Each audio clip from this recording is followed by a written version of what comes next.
hi people, I hope that their day is pretty fine.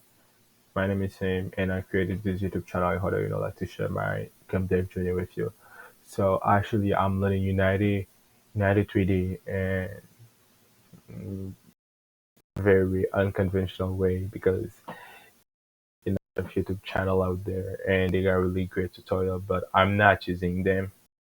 I'm using a book instead because I've been using tutorial for almost every single thing, and I said that. So what if I use a book? So I just wanted to, like try to test it to see what's gonna happen when I'm reading a book and if I like it or not. But I'm kind of like enjoying the process, and yeah, so it's pretty great so far. So I actually have 2 days, you know, home science I learning Unity, and this is the thing that I've been able to do.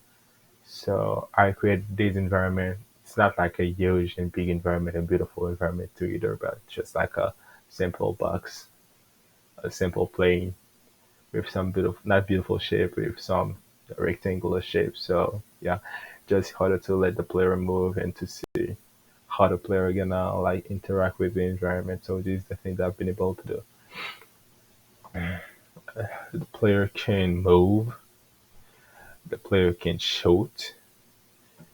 Okay, let me try to move the player. Yeah, the player can shoot, can move, and the player can also look around. It's really important because I'm working on a 3D shooter, like a FPS. So the player should be able to look around and to see where he or she wants to shoot and just shoot.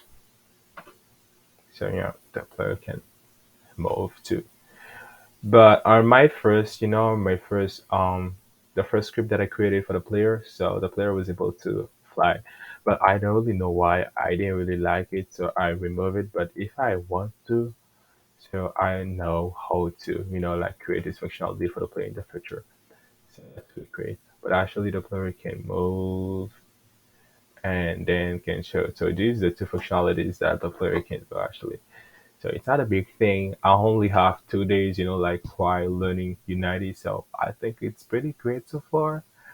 So I'm gonna keep working on them and keep making tutorial, not tutorial, but keep making this type of videos and letting you know the future people that I will have or will watch the video. That this is the thing that I did, and just share my journey with you. I don't know if you're gonna watch the video. I don't have any subscribers, so I don't have anyone. I don't think that someone will see those videos one day. So yeah, so maybe I'm doing them for my future self, but I don't know. We never know. So yeah. So this is the thing that I've been doing 2 days while learning Unity. So bye guys. I will see you tomorrow for a quick update. For a quick update. Sorry.